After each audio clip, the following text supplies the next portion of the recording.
ভারতের হিমালয়ের কোথাও একজন যোগী আছেন, যিনি শত শত বছর ধরে বেঁচে আছেন বলে দাবি করা হয়।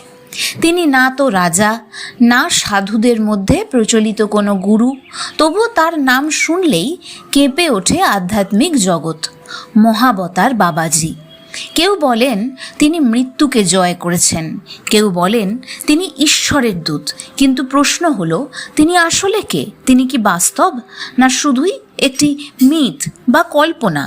আজকের এই ভিডিওতে আমি এমন কিছু তথ্য শেয়ার করব যা জানলে আপনার স্পিরিচুয়ালিটি বা আধ্যাত্মিকতা সম্পর্কে ধারণা পুরো বদলে যাবে। এই ভিডিওতে আমরা জেনেছি যে মহাবতার বাবাজি ইতিহাস নাকি রহস্য। মহাবতার বাবাজির কোনো জন্ম তারিখ নেই, কোনো অফিসিয়াল বায়োগ্রাফি নেই। তার অস্তিত্বের প্রধান সূত্র আসে পরমহংস যোগানন্দর লেখা অটোবায়োগ্রাফি অফ আ যোগী থেকে, যোগী কথামৃত, যার বাংলা অনুবাদ বইটি। এই বইতে বলা হয়েছে বাবাজি মহারাজ হিমালয়ে বসবাস করেন। তিনি ইচ্ছা মতো শরীর ধারণ বা ত্যাগ করতে পারেন। তিনি কখনো কখনো নির্বাচিত শিষ্যদের সামনে প্রকাশিত হন। কিন্তু এখানে একটা খুব গুরুত্বপূর্ণ অংশ রয়েছে। এই তথ্যগুলো কিন্তু কোনো রকমভাবে আধ্যাত্মিক অভিজ্ঞতার সামনাসামনি কখনো কোনো সাধক হয়েছেন তারই একটা চিত্ররূপ। এটাই বাবাজি মহারাজের অস্তিত্বকে আরও বেশি রহস্যময় করে তোলে। ক্রিয়াযোগের পুনর্জাগরণে বাবাজি মহারাজের অন্যতম একটি বড় অবদান রয়েছে। ধারণা করা হয় বাবাজি মহারাজ লাহিড়ী মহাশয়কে এই বিষয়ে দীক্ষিত করেন। তারপর এই জ্ঞান পরমহংস যোগানন্দর মাধ্যমে সমগ্র বিশ্বে ছড়িয়ে পড়ে। এই আধ্যাত্মিক ধারার মূল কথাই হলো প্রাণ নিয়ন্ত্রণ, অর্থাৎ চেতনা নিয়ন্ত্রণ। এটা শুধু ধর্মীয় বিশ্বাস নয়, এটা এক ধরনের ইনার সায়েন্স। এখানে সম্পূর্ণ ভিত্তিটাই বৈজ্ঞানিক। এখানে সবচেয়ে সমালোচনাধর্মী একটা প্রশ্ন আসে, একটা কন্ট্রোভার্সিয়াল প্রশ্ন তৈরি হয়, বাবাজি কি সত্যি শত শত বছর বেঁচে আছেন?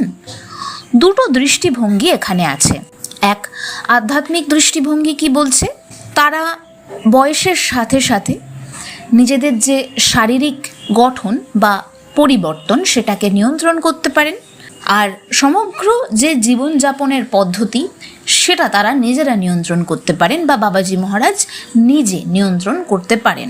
একটি বৈজ্ঞানিক দৃষ্টিভঙ্গি রয়েছে। সব রকমভাবে যারা যারা এটি অভিজ্ঞতা করেছে তাদের কথাই এর একমাত্র ভিত্তি। সুতরাং এটা কোনো অন্ধবিশ্বাস নয়, আবার পুরোপুরিভাবে বৈজ্ঞানিকভাবে তুলে ধরারও এই মুহূর্তে কোনো জায়গা নেই। এটা ওপেন পসিবিলিটি হিসেবে দেখা উচিত। আমরা এখানে একটা কথা বলে দিতে পারি, এটি সত্য, কিন্তু এই সত্য খুব কম মানুষই অভিজ্ঞতা করতে পেরেছেন। যেটি আমি আগের ভিডিওতেও বলেছি, মানুষ সত্য জানতে চায়, কিন্তু সত্য অবধি পৌঁছতে গেলে যে নিয়মানুবর্তিতা, যে জীবন ধারণ, যে মানসিক ভিত্তিভূমি তৈরি হতে লাগে, সেটি তৈরি করার কথা অনেকেই চিন্তাও করেন না, বা জানলেও সেটি প্রয়োগ করার দিকে মানুষের ঝোঁক খুবই কম থাকে। এর মধ্যে একটা উল্লেখযোগ্য বিষয় হচ্ছে, বাবাজি কিন্তু কখনো কোনো পাবলিক ফিগার হননি, কোনো অর্গানাইজেশন বা আন্দোলন তৈরি করেননি। কারণ তার কাজ হলো নির্বাচিত মানুষদের মাধ্যমে পরিবর্তন আনা। প্রথমে সেই নির্বাচিত মানুষদের অন্তরে পরিবর্তন আনা, তারপর সেটির মাধ্যমে বাদবাকি ক্ষেত্রে পরিবর্তন আনা। তিনি মাস পপুলারিটি কখনো চাননি, তিনি ইনার ট্রান্সফরমেশন চেয়েছেন। এই ধারণা আধ্যাত্মিকতার এই মার্গে একটি গভীর আলোড়ন তুলে দেয়। সত্যিকারের শক্তি কখনো লাউড হয় না, এটা নীরব এবং ভীষণভাবে চিহ্নিতকরণের মধ্যে দিয়ে প্রবাহিত হয়। বাবাজির শিক্ষায় বারবার এটাই ফিরে আসে, কূটস্থ বা তৃতীয় নয়ন কোনো কল্পনা নয়, এটা চেতনারই একটা দশা। যখন মন স্থির হয়, যখন প্রাণ শক্তি ব্যালেন্সড হয়, তখন এই চেতনার উপলব্ধি মানুষ অনুভব করেন। এটাই ঐশ্বরিক যে কানেকশন সেই কানেকশানের একটা পথ। বেশিরভাগ মানুষ এখানে ভুল করেন, বাবাজিকে একটা কল্পনা বানিয়ে তোলেন বা অন্ধভাবে পূজা করেন, দুটোই এক্সট্রিম।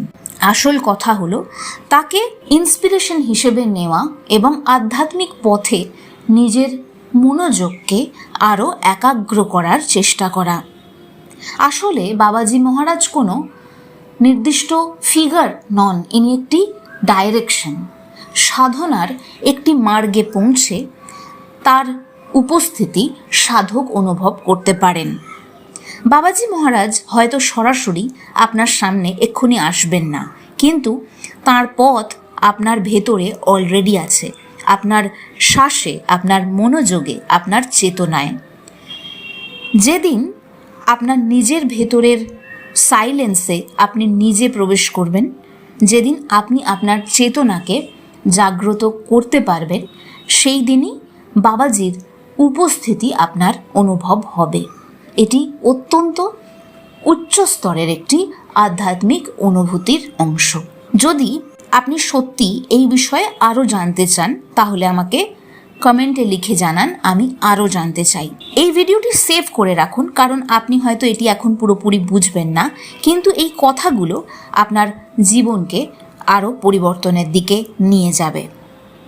পরবর্তী ভিডিওতে আমি রিভিল করব বাবাজি মহারাজ কিভাবে প্রথমবার লাহিড়ী মহাশয়ের সামনে উপস্থিত হন, আর সেই সময় মধ্যে লুকোনো রয়েছে এমন একটি টেকনিক, এমন কিছু চিন্তাধারা যা আপনার আধ্যাত্মিক মার্গকে অনেক সুন্দরভাবে পরিবর্তন করে দিতে পারবে। দেখা হচ্ছে আবারও আগামী ভিডিওতে।